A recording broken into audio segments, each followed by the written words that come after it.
بسم اللہ الرحمن الرحیم۔ ناظرین السلام علیکم۔ ناظرین، برطانوی وزیر اعظم پیدل دفتر آ رہے ہیں اور راہ چلتے ہوئے ایک شخص نے پورے حق کے ساتھ ان کو روکا اور ان کے ہاتھ میں اپنے پیسوں سے خریدی ہوئی کافی انہوں نے پکڑی ہوئی، آپ دیکھ سکتے ہیں، اور پیدل سفر کر رہے ہیں۔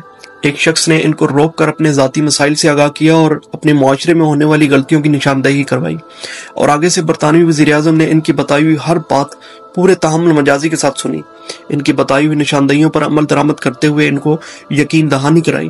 آپ یقین جانیے، اس کو کہتے ہیں آزاد ریاست، اس کو کہتے ہیں ڈیموکریسی۔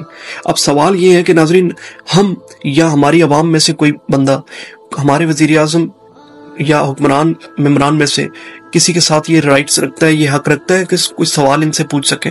میرے خیال سے وزیر اعظم تو بڑے دور کی بات ہے، اسسٹنٹ کمشنر کو بھی اس نے بھی ہمیں یہ حق نہیں دے رکھا کہ ہم اس کو روک کر اس کے ساتھ کوئی شکوہ شکایت کر سکیں۔